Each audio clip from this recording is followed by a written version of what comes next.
반갑습니다. 자, 이번 시간에는 사무자동 시스템 문제 20문제 같이 보도록 하죠. 바로 시작하겠습니다. 1번 문제 주로 중간 관리자와 지식 노동자에게 복잡하고 일상적이지 않는 결정들에 대한 컴퓨터의 기반 지원을 제공한다. 그러니까 회사의 어떤 관리자들이나 노동자에게 조금 더 자동화된 어떤 시스템을 제공한다는 그런 의미로 보시면 돼요. 그게 바로 비즈니스 인텔리전스예요. 그러니까 인텔리전스가 이제 인공지능 뭐 이런 뜻인데 건물 자체에서 인공지능 관련 어떤 것들을 도입을 해서 근무자들이 좀 더 편리하게 어떤 시스템들을 사용을 한다. 이런 개념으로 생각하면 쉽게 이해할 수 있겠고요. 비즈니스 인텔리전스 많이 쓰이는 용어입니다. BI라고 많이 쓰이거든요. BI라고 합니다. 관리 정보 시스템이라고 하는 것은 경영 정보 시스템을 의미하는 거죠. 매니지먼트 인포메이션 시스템에서 MIS라고 불리고 전사적 자원 관리 시스템은 기업의 전체를 이제 뭐 뒤집어 엎거나 전체적으로 관리하는 그런 형태의 시스템을 우리가 ERP라고 얘기를 합니다. ERP. 이런 것도 약자로 같이 알아두시면 아마 도움이 되실 거예요.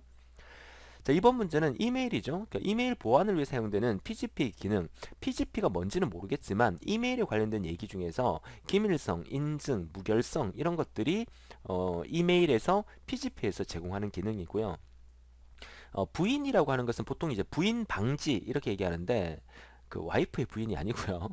자, 부인 방지라고 얘기하는데 A라는 사람이 B라는 사람한테 이메일을 이렇게 보냈어요. 근데 그 보냈는 내용 자체를 B가 뭐 인정을 안 한다든가 또 A 입장에서는 내가 보냈는데 B가 안 받았다 한다든가 이런 식으로 서로 부인할 수 있는 부분들을 방지할 수 있는 그런 기능인데 PGP에서 제공하는 기능은 아니라고 보셔야 되겠습니다.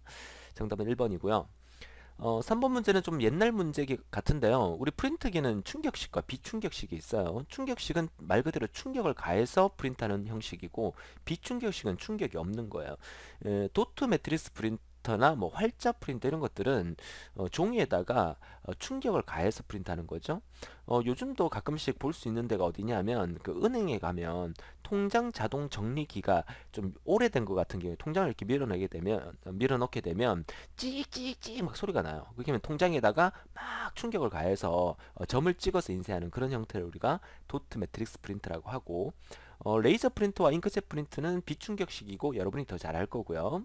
열전사 프린트는 어디에 많이 이용되고 있냐면 보통 이제 그 결제할 때 간이 영수증 주잖아요. 좀 매끌매끌한 종이. 그 매끌매끌한 종이를 햇빛에 노출시키면 그 종이가 까맣게 색이 변해버려요. 그러니까 열에 의해서 인쇄되는 방식이기 때문에 그렇거든요. 그래서 영수증 보관할 때 절대 햇빛 가까이 보관하시면 안 된다는 거.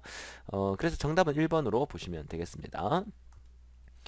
자, 4번 문제는 암호화 알고리즘 중에서 대칭키 알고리즘 하면 데스다. 요거는 반드시 대칭키, 데스 이렇게 외우면 쉽게 외울 수 있을 거예요. 반드시 기억해 주시고 대칭키의 반대가 이제 비대칭키가 있겠죠. 비대칭.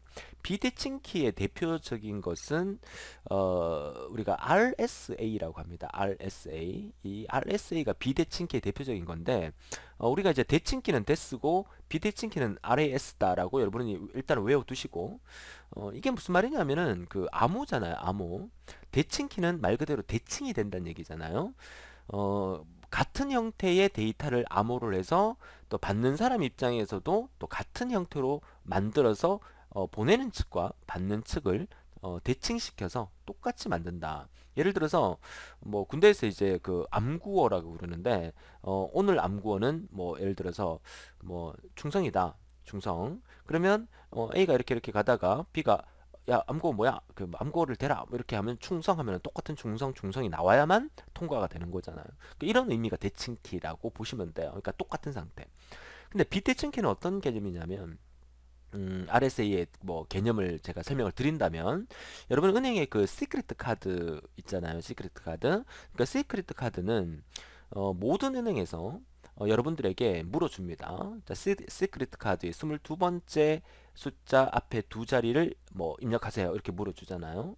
그러면은 여러분이 전화해서 할 때랑 제가 전화해서 할 때랑 똑같이 22번째 거를 물어볼 수 있잖아요. 근데 여러분이 대답할 때 그 대답과 제가 대답할 때 대답은 다르죠. 왜냐하면 여러분의 시크릿 카드와 저희 시크릿 카드가 다르단 말이에요. 그죠? 그러니까 물어줄 때와 받을 때의 그 개념 자체가 대칭이 되지 않는 형태를 우리가 비대칭이다. 뭐 대칭과 비대칭의 개념을 이렇게만 이해하시면 되겠어요. 시험에 나오는 거는 대칭키 알고리즘의 대표적인 것은 데스고 데스. 비대칭키 알고리즘의 대표적인 것은 RSA다. 뭐 이 정도만 기억하시면 되겠어요. 제가 키를 막 누르다 보니까 화면이 막 사라집니다. 네, 좋습니다. 자, 그래서 데스라는 게 이제 대칭키 암호이다. 이렇게 보시면 되겠습니다. 자, 5번 문제는 사무 자동화의 기본 요건 중에서 A, B, C, D라고 할 때 옳게 짝지어진 것은 A가 만약에 오토매티드 오피스다. 자동화 사무실이다. B는 비즈니스 머신이다. C는 커뮤니케이션 시스템이다. D는 데이터 커뮤니케이션이다. 사무 자동화의 기본 요건, 기본 요건이라고 했을 때 사무실이 있어야 되고 사무기기 그리고 통신 시스템 갖춰져 있으면 되죠. 데이터 통신의 개념은 아닙니다. 통신 시스템 안에 데이터 통신의 의미가 들어있긴 하지만 전반적으로 기본 요건을 물었을 때는 사무실 있어야 되고 사무기기 그리고 통신 시스템 그리고 사람 뭐 이런 식으로 있으면 되겠죠. 자, 6번 문제는 보조 기억 장치에 사용된 USB는 여러분이 더 잘 아실 텐데요. 이 USB가 3번 보세요. 애플사가 제창한 USB다. 그러니까 USB 약자가 시리얼 버스 인터페이스의 약자예요. 그러니까 애플사가 USB를 만들었습니까? 아닙니다. USB는 애플을 포함한 한 7개 회사가 공동으로 만들었어요. 공동. 그래서 전 세계적으로 아마 이 USB를 보조 기억 장치나 여러 가지 이제 접속할 때 가장 많이 쓰는 장비가 되었죠. 여러분들도 아마 쓰고 계실 거고. 애플사가 만든 거 있어요. 애플사가 만든 게 뭐냐면 IEEE 1394라는 거 있어요. 1394. 요거 접속 케이블을 애플사가 만든 거 있어요. 그렇죠. 하지만 USB는 애플사가 만든 건 아닙니다. 정답은 3번이고 나머지는 여러분 읽어보시기 바라고요. 자, 7번 문제. 사무 자동화의 궁극적인 기대 효과는 생산성 향상, 조직의 최적화, 경쟁력 증대 뭐 이런 거겠죠. 의사소통이 원활한 게 궁극적인 기대 효과는 아닙니다. 자, 스프레드시트는 수치 계산용 프로그램을 총칭하는 말이죠. 그 스프레드시트 하면 수치 계산용이니까 여러분들이 이제 필기 합격하실 거니까 실기 때 엑셀이라는 과목을 배우게 되겠죠. 그러면 이 엑셀이라는 그 프로그램은 마이크로소프트에서 개발한 건데 이 스프레드시트 프로그램, 수치 계산용 프로그램의 최초가 엑셀이냐? 그건 아니에요. 엑셀은 최초가 아니고요. 수치 계산용 프로그램의 최초가 뭐냐 하면 그 옛날에 그 애플사에서 이렇게 만든 형태인데 그 비지 칼크라는 게 있어요. 비 비지 칼크라는 거. 요게 아마 최초였을 겁니다. 그러니까 스프레드시트의 최초는 비지 칼크인데 잘 못 들어봤죠. 이 이후에 이제 로터스나 뭐 이렇게 쭉 나오다가 마이크로소프트에서 엑셀을 만들면서 그 엑셀의 성능이 워낙 좋으니까 거의 스프레드시트 프로그램은 엑셀이 점령을 해버렸던 뭐 그렇게 돼버렸죠. 자, 그런 의미로 보시면 되겠습니다. 자, 8번 문제였고요. 자, 9번 문제는 컴퓨터에서 수신한 데이터를 즉시 처리한다. 실시간. 이런 문제는 바로 찍고 넘어가시면 됩니다. 그 다음에 미국의 IAB가 인터넷 관한 조사, 제안, 기술, 소견 등을 공표할 때 온라인 공개 문서로 네트워크 프로토콜 또는 서비스를 구현할 때 필요한 절차와 형식 등 인터넷에 관한 정보를 알리기 위한 주요 수단으로 사용됐다. 이게 바로 RFC라는 거예요. RFC. 자, RFC라는 그 개념 자체가 영어 약자로 하면 이제 Request for Comment의 약자거든요. 이 말 자체가 이제 RFC에 대한 설명이니까 시험에 뭐 이런 용어 설명이 나오면 사실 이런 용어들을 다 알아야 풀 수 있는 문제이기 때문에 사실 좀 어려운 문제긴 합니다. 하지만 늘 말씀드리지만 우리는 한번 나왔던 문제는 틀리면 안 됩니다. 그래서 문제를 통해서 한번 기억해 두세요. IAB가 어쩌고 저쩌고 해서 만들었다면 RFC라고 이렇게 기억만 해주시면 되겠어요. CRM은 여러분 들어보셨습니까? CRM. CRM은 고객의 관계를 관리하는 시스템이에요. 고객 관계 관리. 자, 이런 것들이 요즘 그 물건 판매하는 데는 많이 쓰이고 중요한 의미로 사용되고 있어요. 그 고객이 도대체 원하는 게 뭔지. 그죠? 여러분들이 그 뭐 인터넷에 지마켓이나 뭐 옥션이나 이런 데 들어서 물건 한 번씩 구입해 보셨을 겁니다. 저는 뭐 인터넷 마켓에 그 주로 이렇게 물건을 많이 구입을 하거든요. 제가 어느 날 갑자기 메모리가 하나 필요했어. 스마트폰에 그 메모리가 용량이 좀 부족해서 한 256기가짜리 메모리를 하나 샀어요. 사고 난 다음에 어느 날 G마켓에 다시 들어가니까 혹시 이것도 필요하지 않습니까 하면서 나오는 게 또 뭐 메모리에 관련된 뭐 여러 가지 제품들이 나오잖아요. 그러니까 그런 것들이 그 고객이 한번 구매했는 성향을 분석해서 또 그 고객이 원하는 제품을 홍보하는 그런 형태도 일종의 이제 CRM 마케팅이다. 뭐 이렇게 보시면 되겠습니다. 자, 11번 볼까요? 자, 11번은 사람 문제가 나오면 사실 이 사람들이 다 유명한 사람들이지만 사무 자동화에 관련된 여러 사람을 우리가 다 기억할 수는 없어요. 이제 시험을 치기 위해서. 그래서 문제 나오는 것만 기억하시면 되는데 이건 앨리스라는 사람이 한 말입니다. 공동으로 일을 하는 사람들 사이를 지원하거나 공유 환경 인터페이스를 제공하는 컴퓨터 지원 시스템이다라고 정의를 한 사람. 뭐가? 그룹웨어가. 그래서 그룹웨어는 공동으로 하는 거다. 뭐 이런 의미를 얘기한 사람은 앨리스다 정도 문제를 통해서 역시 봐두시면 좋겠습니다. 자, 12번 문제. 사무 자동화의 추진에 선결 과제로 옳지 않는 것은 사무 자동화를 추진하기 위해서는 사무 환경을 재정비해야 되겠고요. 사무 관리 제도를 개혁해야 되겠죠. 조직 및 체계의 재정비가 필요하겠고요. 데이터베이스의 정비는 아닙니다. 데이터베이스는 이미 기업에서 만들어진 자료 관리 시스템인데 그걸 정비하는 자체가 사무 자동화의 선결 과제라고 보기에는 힘들죠. 정답은 2번이 되겠고요. 자, 데이터를 복수 또는 분할 저장하여 병렬로 데이터를 읽는 보조 기억 장치 또는 그 방법으로 디스크의 고장에 대비하여 데이터의 안정성을 높이는 기술이 바로 레이드입니다. 레이드. 무슨 바퀴벌레 약 같다, 그죠? 저만 알고 있는 건가요? 자, 아무튼 그 이 레이드는 뭐냐면 그 지난 우리 언제 문제인가 해서 나스에 대해서 한번 언급해 드린 적이 있는데 나스와는 좀 개념이 좀 다릅니다. 병렬로 데이터를 그 분할 저장한다는 의미니까 역시나 이제 저장할 수 있는 공간을 따로 하나 두고 여러 사람들이 이 공간을 공유해서 저장을 함으로써 내 컴퓨터의 디스크가 고장 나더라도 언제든지 이 부분을 사용할 수 있는 형태의 그 기술을 우리가 레이드 기술이라 하고 나스의 개념은 그런 장비 그런 장치 뭐 이런 것들을 나스다 뭐 이렇게 얘기하는 게 더 맞는 말이 되겠습니다. 일단 레이드 기술을 여러분들이 좀 한번 읽어봐 주시는 게 중요하다 할 수 있겠습니다. 그 다음에 14번 문제 볼까요? 그러니까 전자 메일에 사용되는 프로토콜은 SMTP, 이거 메일 송신입니다. 메일 송신에 사용되는 프로토콜이고요.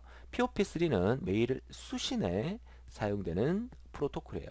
그러니까 이 프로토콜이 송신과 수신에 사용되는 프로토콜이 없으면 메일을 주고받을 수가 없습니다. 1번, 2번은 맞는 거고요. 4번의 이 IMAP도 일종의 이제 메일 쓸 때 사용되는 프로토콜이고요. SSH는 그 앞서 우리가 PGP 얘기했었죠. 그래서 암호화 방식 중에 하나라고 보시는 게 맞습니다. 메일에 관련된 프로토콜은 아니고요. 자, 15번 문제였고요. 그래서 16번 문제는 14번 문제였고요. 15번 문제는 DBMS의 관리자로서 DB 설계와 행정 감독 및 분석에 대한 책임이 있는 사람은 데이터베이스 관리자죠. DBA라고 부릅니다. 데이터베이스 어드미니스트레이터의 약자죠. 영어로도 나올 수 있으니까 약자로 같이 기억해 두셔야 합니다. DBMS 관리자로 데이터베이스의 설계와 행정 감독 및 분석에 대한 책임을 지고 있는 사람. 자, 정되시죠? 좋아요. 자, 16번 문제는 기업의 구조에 따라서 경영정보 시스템은 피라미드 구조를 형성하는데 가장 하위 경영층에서 상위 경영층까지 이르기에 단계별 시스템을 설명한 것은 하위가 상위에게 보고를 하겠죠. 그죠? 그러면 당연히 상위는 뭐합니까? 그 보고에 대한 것을 결정을 하겠죠. 그러면 당연히 보고가 먼저 나오고 그 다음에 결정이 나와야 되겠죠. 맞습니까? 보고가 이루어지고 결정한다. 그러면 보고는 누가 합니까? 하위 거래 처리 시스템에서 할 거고요. 결정은 뭡니까? 상위 중역 정보 시스템에서 결정을 하게 되겠죠. 1번이 답입니다. 이렇게 외우시면 쉽게 외울 수 있겠죠. 거래 처리 시스템에서 정보 보고를 하고 중역 정보 시스템에서 의사 결정을 한다. 이렇게 기억하면 쉽게 기억이 되실 겁니다. 자, 17번. 자, 인텔사와 애플사가 공동으로 개발했대요. 인텔사와 CPU 만드는 회사죠. 애플사는 여러분이 더 잘 아실 거고요. 공동으로 개발한 데이터, 영상, 음성을 하나의 케이블로 전송할 수 있는 단자로서 10GBps 정도의 엄청나게 빠른 속도의 전송 속도를 가진다. 이걸 뭐라고 부릅니까? 이걸 썬더볼트라고 부릅니다. 아마 들어보셨을 겁니다. 썬더볼트라고. 무슨 그 농구팀 이름 이런 건 아니고요. 축구팀 이름 이런 건 아니고요. 썬더볼트라고 합니다. 인텔과 애플이 공동으로 개발해서 10GBps 이상의 엄청나게 빠른 속도로 전송 속도를 갖고 있는 거 썬더볼트라고 합니다. 자, 18번. 자, 데이터의 중복을 최소화하고 데이터의 정확성을 최대하기 위해서 관계형 데이터베이스를 분석하고 능률적 형태로 변화한다는 것은 테이블, 관계형 데이터베이스의 구조는 테이블 구조이기 때문에 이 테이블을 쪼갠다는 의미예요. 쪼개요. 테이블을 쪼개서 능률적인 형태로 변화하는 방법을 우리가 정규화 시킨다라고 얘기를 해요. 정규화.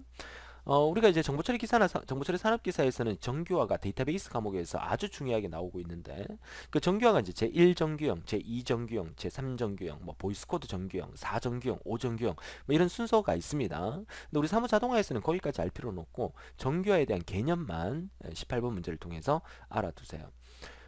우리 관계형 데이터베이스에서 테이블을 많이 사용하다 보면 테이블에서 문제점이 많이 발생하거든요. 그걸 우리가 이상현상이라고 하는데 그 문제점을 해결하기 위해서 그 큰 테이블을 하나씩 하나씩 쪼개 나갑니다. 그렇죠? 문제점을 해결하기 위해서 그런 과정을 우리가 정규화라고 한다. 이렇게 기억을 해주시면 됩니다. 자, 19번. 사무 자동화의 목표 달성하는 장애 요소가 아닌 것은 사무 자동화를 이루기 위해서 우리가 참여자의 의식과 또 사무실의 주변 환경 문제를 해결하면 되겠고요. 실제 상황에 적합한 시스템 구축도 해야 되겠고 숙련된 사무기기 활용 등 개개인의 문제를 해결해 주시면 돼요. 사무 자동화 기기를 구입해 놓고 이걸 어디에 쓸까 하는 그런 효용성 문제가 목표는 아니라는 의미겠죠. 정답은 2번입니다. 자, 20번. 자, 다음 중 운영체제가 하드웨어를 관리하는 대상이 아닌 것은 운영체제라고 하면 여러분들이 사용하는 윈도우즈라고 생각하시면 제일 좋아요. 윈도우즈가 아주 대표적인 운영체제니까 여러분들 집의 컴퓨터에 사용되고 있는 이 윈도우즈는 주기억 장치를 관리하고요. 그리고 CPU도 관리를 해요. 그리고 입출력 장치도 관리해요. 그러니까 여러분 컴퓨터에서 대부분들 다 관리하죠. 레코드는 아니죠. 레코드는 그 자기 테이프나 그 디스크에서 저장되고 있는 그 한 개 하나의 어떤 구역들을 이제 우리가 레코드라고 보통 얘기를 하는데 그런 레코드가 운영체제가 레코드를 관리하지는 않습니다. 뭐 대표적으로 주기억 장치, 입출력 장치, CPU 이런 것들을 관리한다라고 정리해 두시면 되겠습니다. 자, 이렇게 해서 우리가 사무자동화 시스템 과목을 또 같이 한번 풀어봤네요. 자, 다음 시간에 사무 경영관리 개론 같이 한번 보도록 하고 문제풀이 강의는 듣기 전에 한번 미리 풀어보고 들어주시면 좀 더 도움이 되실 거라는 거 다시 한번 말씀을 드립니다. 오늘도 즐거운 하루 되시고 다음 시간에 뵙겠습니다. 지금까지 주도였습니다.